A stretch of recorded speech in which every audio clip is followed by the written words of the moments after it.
Hello नमस्कार दोस्तों, एक बार फिर से बहुत बहुत स्वागत है हमारे यूट्यूब चैनल स्टडी विद विकास में। देखो, मैं बता दूं आपको कि हाल ही में एक 15 और 16 अक्टूबर को एक एग्ज़ाम होने वाला है जिसका नाम है यूपी ट्रिपल एससी पेट। वैसे तो करंट अफेयर हर एग्ज़ाम के लिए बहुत ही महत्वपूर्ण है, लेकिन जो पेट का एग्ज़ाम होने वाला है इसी के लिए कुछ सबसे सटीक करंट अफेयर हम आपके सामने लेकर आए हैं। सबसे पहले बात बता दूं कि अगर आप हमारे पेड बैच से जुड़ना चाहते हैं, जिसमें मैं आपको GK, GS, science, current affair सब पढ़ाता हूं, तो आप अगर हमारे क्लास से जुड़ना चाहते हैं तो आप हमारे व्हाट्सएप नंबर 7499741169 से संपर्क कर सकते हैं। ज़्यादा देर ना करते हुए शुरू करता हूं। पहला क्वेश्चन जो कि आपके एग्ज़ाम के लिए बहुत ही महत्वपूर्ण है, यहाँ से एक प्रश्न बन सकता है। पहला प्रश्न है, ध्यान से देखिएगा। हाँ जी, पहला प्रश्न है कि 6 फरवरी, देखें क्या ये, हाँ जी देखिएगा आगे, लिखा हुआ है कि 6 फरवरी 2022 को किस पार्श्व गायिका का निधन हो गया। तो गायिका थी लता मंगेशकर।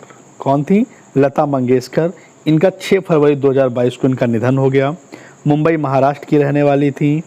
इनका पिता का नाम पंडित दीनानाथ। ये सब कुछ काम का नहीं, लेकिन जो सबसे काम की बात है, इनकी जो प्रसिद्धि है स्वर कोकिला, queen of melody, nightingale of India, voice of the millennium. ठीक है ना, ये इम्पॉर्टेंट है। उसके बाद में इनको भारत रत्न कब मिला? तो लता मंगेशकर को 2001 में भारत रत्न मिला, पद्म विभूषण 1999, पद्म भूषण 1969 में, और दादा साहब फाल्के पुरस्कार 1989 में, 1989 में। याद रखिएगा, इनमें से एक नंबर का पूछा जा सकता है। मुझे लग रहा है कि भारत रत्न आ सकता है 2001, या फिर दादा साहब फाल्के पुरस्कार। ठीक है ना, 1989 में। इनको 3 फिल्म पुरस्कार भी मिले हैं, 4 फिल्म फेयर भी मिले हैं। और लता मंगेशकर पुरस्कार की स्थापना पहले मध्य प्रदेश सरकार ने 1984 में की, और फिर महाराष्ट्र सरकार ने भी की 1992 में। अंतर्राष्ट्रीय मंच पर उनका प्रथम कार्यक्रम लंदन के रॉयल एल्बर्ट हॉल में 1974 में हुआ था। ये कुछ काम का नहीं है, जो काम का था मैंने आपको बताया। ठीक है ना। अगला प्रश्न देखिएगा ध्यान से। मैं आपको वही चीज़ें बताऊंगा जो मुझे लग रहा है कि काम का है। जनवरी 2022 में किसे यूरोपीय संसद का नया अध्यक्ष निर्वाचित किया गया है? बढ़िया प्रश्न है। यूरोपीय संसद का नया अध्यक्ष बनाया गया है रॉबर्टा मेट्सोला को। रॉबर्टा मेट्सोला को। ठीक है ना, रॉबर्टा मेट्सोला। अगला है, किसको राजस्थान का मुख्य सचिव? देखो भाई, यूपी की परीक्षा राजस्थान से मतलब नहीं, मैं छोड़ देता हूँ। तो मुख्य सचिव उषा शर्मा इंपॉर्टेंट नहीं है। अगला देखिएगा ध्यान से। 19 जनवरी 2022 को किसे इफ्को यानी इंडियन फार्मर्स फर्टिलाइजर कॉर्पोरेशन या कॉर्पोरेटिव है ना, तो जो इफ्को के अध्यक्ष के रूप में चुना गया है, यह है दिलीप संघानी। कौन है? दिलीप संघानी। याद रखिएगा, दिलीप संघानी इफ्को के अध्यक्ष। इफ्को के अध्यक्ष दिलीप संघानी। इफ्को की स्थापना 1967 में हुई थी। मुख्यालय नई दिल्ली में है। ठीक है ना, स्थापना 1967, और इसका हेडक्वार्टर न्यू दिल्ली। अगला देखिएगा, 5 नंबर पे लिखा हुआ है, जनवरी 2022 में किसे air India assets holding limited का अध्यक्ष और प्रबंध निदेशक नियुक्त किया गया है? विक्रम देवव्रत। किसे? विक्रम देवव्रत को air India assets holding limited का अध्यक्ष बनाया गया है। विक्रम देवदत्त। आगे देखिएगा, क्वेश्चन नंबर 6 पे लिखा हुआ है कि पुर्तगाल के प्रधानमंत्री, देखो इंपॉर्टेंट रहेगा, एक प्रधानमंत्री या राष्ट्रपति पूछा जा सकता है, बी अलर्ट। तो जनवरी 2022 में पुर्तगाल के प्रधानमंत्री कौन नियुक्त किए गए? तो पुर्तगाल के प्रधानमंत्री बनाए गए हैं एंटोनियो कोस्टा। ठीक है ना। अगला देखिएगा, 8 फरवरी 2022 को HIV के सह खोजकर्ता ल्यूक मॉन्टेग्नियर का निधन हो गया। किसका? ल्यूक मॉन्टेग्नियर का निधन हो गया। इन्हें किस वर्ष HIV खोज के लिए नोबेल पुरस्कार प्रदान किया गया था? याद रखिएगा 2008 में। इनका हाल ही में निधन हुआ है। HIV के सह खोजकर्ता थे, ठीक है ना, ल्यूक मॉन्टेग्नियर। 2008 में इनको नोबेल पुरस्कार मिला था, ठीक है ना। अगला देखिए क्वेश्चन नंबर 8। 2021 में आमिर सुबहानी किस राज्य का सचिव नियुक्त किया गया? बिहार मतलब नहीं है, तो मुझे नहीं लगता ये आएगा, छोड़ दीजिए इसे भी। यहाँ से आ जाइए 9 नंबर पे। किसने होंडुरास की पहली महिला राष्ट्रपति के रूप में पदभार ग्रहण किया है? तो जो होंडुरास एक देश है, ठीक है ना, होंडुरास, यहाँ की जो पहली महिला राष्ट्रपति बनाई गई है, इनका नाम है सियोमारा कास्त्रो। देखो, अगर आप एक बार पढ़ भी लेंगे ना, एग्जाम में आएगा तो आप श्योर कर ही लेंगे। होंडुरास की जो पहली महिला राष्ट्रपति हैं, ये सियोमारा कास्त्रो को बनाया गया है, सियोमारा कास्त्रो को बनाया गया। देखिएगा, हमारे चैनल का नाम है स्टडी विद विकास। अगर आप हमारे चैनल पर नए हैं तो हमारे चैनल को सब्सक्राइब कर लीजिए, पुराने हैं तो आप हमारे वीडियो को लाइक, शेयर और कमेंट जरूर कीजिएगा। अगला क्वेश्चन है 10 नंबर। किसे तुर्कमेनिस्तान का राष्ट्रपति, इंपॉर्टेंट रहेगा, तो तुर्कमेनिस्तान, देखो भाई नाम बड़ा है, सरदार बर्दी मुहम्मदेव। आप शॉर्ट में याद कर लो, क्या ज़रूरत मुझे, मैं क्यों याद करूं, लेकिन मुझे काम चलाना है, मुझे नंबर चाहिए, है ना। जितने ज़्यादा नंबर उतने आपकी वैल्यू बढ़ेगी। देखो, पास तो सब हो जाएंगे, 40 नंबर वाला भी पास हो जाएगा, 50 वाला भी पास हो जाएगा, लेकिन जिसके ज़्यादा मार्क्स होंगे वो ज़्यादा एग्जाम्स में फाइट कर पाएगा, ये बात समझ लो, ठीक है ना। तो नंबर का खेल है। पेट बहुत अच्छी तरीके से कराया जा रहा है, और मुझे अब ठीक लग रहा है कि पेट पहली बार तो बवाल हो गया, लेकिन इन्होंने जो क्राइटेरिया कर दिया है, जो देखा गया, बहुत बढ़िया निर्णय है ये। तो अधिक से अधिक नंबर लाइए, जी जान लगा दीजिए। अभी 15 दिन है, 15 दिन में बहुत कुछ कर सकते हैं आप, ठीक है ना। तो 2022 में तुर्कमेनिस्तान का नया राष्ट्रपति, तो तुर्कमेनिस्तान का राष्ट्रपति है सरदार बर्दी मुहा। बस इतना याद कर लो, सरदार बर्दी मुहा, सरदार बर्दी मुहा, सरदार बर्दी मुहा, ठीक है ना। 11 नंबर देखिएगा, 11 नंबर पे लिखा हुआ है, एक व्यक्ति थे भजन सोपोरी, ठीक है, याद रखिएगा, बहुत बड़े प्रसिद्ध संतूर वादक थे साहब, भजन गाया करते थे सोपोरी साहब। तो भजन सोपोरी साहब का भी निधन हो गया, और सोपोरी यानी संतूर बजाया करते थे, तो भजन सोपोरी का निधन हो गया, ये संतूर बजाया करते थे, याद रखिएगा, और सूफियाना घराने से संबंधित हैं। बस इतनी सी बात। आगे 12 नंबर देखिएगा, काम का है। मई 2022 में किसे राष्ट्रीय राजधानी क्षेत्र का नया उपराज्यपाल नियुक्त किया गया है? बढ़िया प्रश्न। मई 2022 में किसे राष्ट्रीय राजधानी क्षेत्र दिल्ली का नया उपराज्यपाल, तो दिल्ली के नए उपराज्यपाल बनाए गए हैं विनय कुमार सक्सेना, विनय कुमार सक्सेना। तो NCR दिल्ली के नए उपराज्यपाल कौन है? Vinay Kumar Saxena. Question number next है 13 नंबर। केंद्र सरकार ने किसे सशस्त्र सीमा बल यानी SSB का महानिदेशक नियुक्त किया है? सशस्त्र सीमा बल का महानिदेशक नियुक्त किया है, तो इनका नाम है SL थाउसेन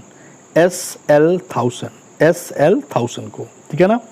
SSB का महानिदेशक SL थाउसेन।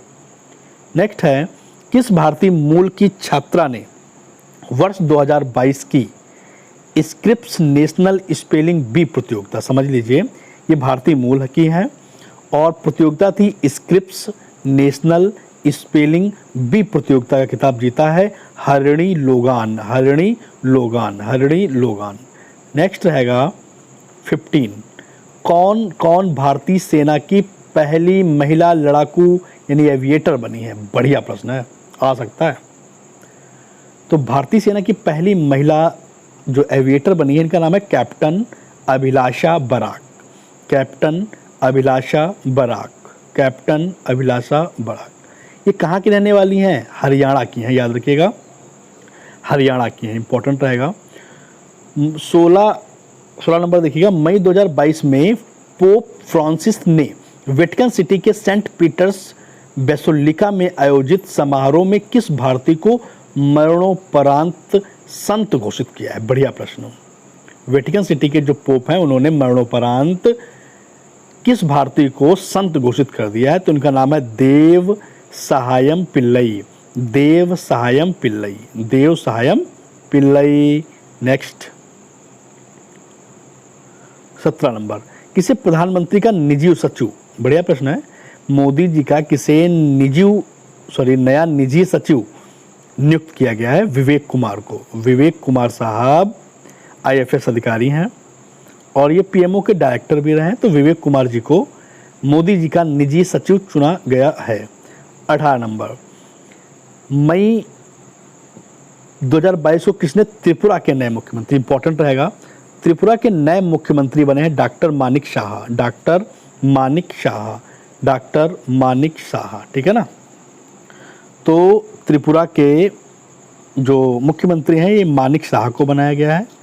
और जान लीजिए कि जो मुख्यमंत्री बनता है उसको शपथ जो है राज्यपाल सत्यदेव नारायण आर्य, मतलब त्रिपुरा के राज्यपाल कौन है? सत्यदेव नारायण, ठीक है ना। ओके, 19 नंबर देखिएगा, सारे इंपॉर्टेंट प्रश्न हैं। 15 मई 2022 को किसने भारत के 25वें मुख्य चुनाव आयुक्त के पदभार ग्रहण किया है? तो 25वें मुख्य चुनाव आयुक्त, याद रखिएगा मई 2022 की बात कर रहा है। 25वें मुख्य चुनाव आयुक्त राजीव कुमार बनाए गए हैं। कौन बनाए गए हैं? राजीव कुमार, ठीक है ना। और इसमें देख लीजिए जो मुख्य चुनाव आयुक्त होता है ये एक संवैधानिक उपबंध है, भाग 15 के तहत आता है और अनुच्छेद 324 से 329 काम करता है। इनकी नियुक्ति राष्ट्रपति के द्वारा की जाती है। देखो, प्रथम मुख्य चुनाव आयुक्त अगर पूछे तो सुकुमार सेन, और प्रथम महिला चुनाव आयुक्त पूछे, इंपॉर्टेंट रहेगा, प्रथम महिला मुख्य चुनाव आयुक्त थी VS रमा देवी। कौन थी? VS रमा देवी। 23 मई 2022 को कौन राष्ट्रीय राजधानी क्षेत्र दिल्ली के नए उपराज्यपाल, वेरी वेरी इंपॉर्टेंट, राष्ट्रीय राजधानी क्षेत्र दिल्ली के नए उपराज्यपाल, दिल्ली के नए उपराज्यपाल बनाए गए हैं विनय कुमार सक्सेना। कौन बनाए गए हैं? विनय कुमार सक्सेना, ठीक है ना। आगे देखिएगा, कहाँ चला गया भाई? विनय कुमार सक्सेना, ध्यान से देखिएगा, विनय कुमार सक्सेना, ये देख लीजिएगा। राष्ट्रपति ने इनकी नियुक्ति की थी रामनाथ कोविंद जी ने।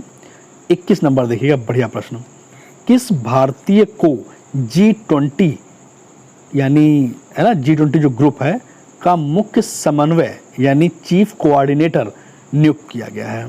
तो G20 का मुख्य समन्वयक नियुक्त किया गया है हर्षवर्धन श्रृंखला को। हर्षवर्धन श्रृंगला को, ठीक है। तो G20 का मुख्य चीफ कोऑर्डिनेटर कौन है? हर्षवर्धन श्रृंगला। इसकी डिटेल देख लीजिएगा। G20 की स्थापना हुई थी 1999 में। वर्तमान में यानी 22 में अध्यक्ष कौन है? इंडोनेशिया है, याद रखिएगा। और G20 20 देशों का ग्रुप है, 19 देश हैं और एक यूरोपीय संघ है, ठीक है ना। अगला अध्यक्ष भारत होगा, याद रखिएगा। 1 दिसंबर 2022 से पेपर में आएगा कि 1 दिसंबर 2022 से G20 का अध्यक्ष होगा तो भारत, ठीक है ना। इसका कोई मुख्यालय नहीं है, याद रखिएगा। और ये भी इम्पोर्टेंट है कि G20 का 16वां जो सम्मेलन हुआ था कहाँ हुआ था? तो रोम इटली में हुआ था 21 में, 22 वाला इंडोनेशिया में, और 18वां जो 2023 का है वो नई दिल्ली में, इंपॉर्टेंट रहेगा। तो G20 एक मंत्री स्तरीय मंच है जिसमें वित्त मंत्री और केंद्रीय बैंक के गवर्नर शामिल होते हैं। G20 की सिफारिशें सलाहकारी होती हैं।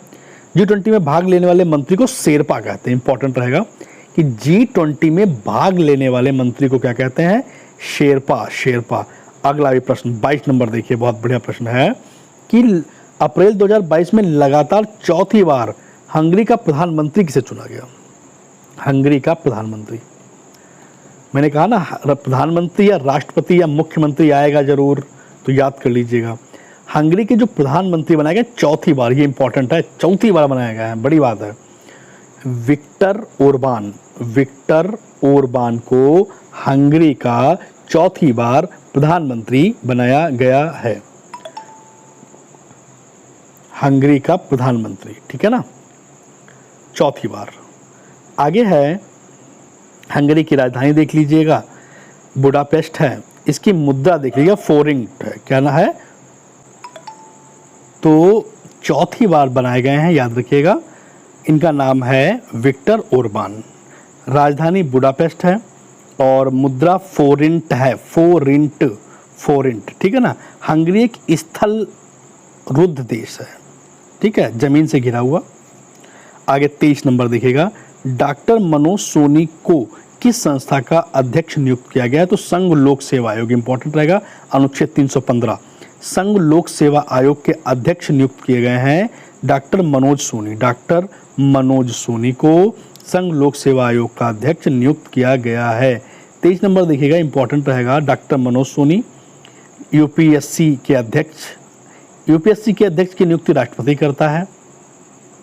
उसके बाद में देख लीजिए, प्रथम यूपीएससी के प्रथम भारतीय अध्यक्ष कौन थे? एच के कृपलानी। और प्रथम भारतीय महिला अध्यक्ष कौन थी? रोज मिलन मैथ्यू खरबुली। संघ लोक सेवा आयोग की स्थापना 1926 में हुई थी। मुख्यालय नई दिल्ली। अनुच्छेद 315 और भाग 14, इंपॉर्टेंट रहेगा कि संघ लोक सेवा आयोग किस भाग में आता है? अनुच्छेद 14 में। और इसके अध्यक्ष का कार्यकाल जो है 65 वर्ष या फिर 6 वर्ष तक, जो भी पहले हो जाए। आगे है, मार्च 2022 में अंतर्राष्ट्रीय श्रम संगठन आईएलओ का 11वां महानिदेशक किसे नियुक्त किया गया है? तो आईएलओ का 11वां महानिदेशक बनाया गया है गिलबर्ट एफ हाउंगबे। क्या बनाया, किसको बनाया गया? गिलबर्ट एफ हाउंगबो, ठीक है, आईएलओ के महानिदेशक बनाए गए हैं। ठीक है, आगे देख लीजिएगा, एक लास्ट प्रश्न है शायद। हाँ जी, लास्ट प्रश्न है, इंपॉर्टेंट है। जो बिरजू महाराज साहब हैं, बिरजू महाराज, जिनकी हाल ही में मृत्यु हो गई है, ये कथक के किस घराने से संबंधित रहे? तो देखो, बिरजू महाराज साहब लखनऊ घराने से संबंधित थे। बिरजू महाराज एक प्रसिद्ध कथक उस्ताद थे। कथक उस्ताद ये लखनऊ के कालका विद्याधीन घराने के प्रमुख प्रतिपादक थे। इनका मूल नाम याद कर लीजिए, ब्रजमोहन नाथ मिश्र। जो बिरजू महाराज हैं, इनका मूल नाम था ब्रजमोहन नाथ मिश्र, ठीक है ना। और इसमें कोई खास बात नहीं है। तो कैसा लगा आज का जो सेगमेंट था? काफ़ी इम्पॉर्टेंट है आपके एग्ज़ाम्स के लिए। तो आप लाइक, कमेंट, शेयर जरूर करिएगा, शेयर भी करिएगा, अपने स्टेटस पे लगाइएगा, और हो सके तो सब्सक्राइब के लिए भी बोलिएगा। Thank you so much. अगला वीडियो मैं बहुत जल्द आपको दूंगा करंट अफेयर का।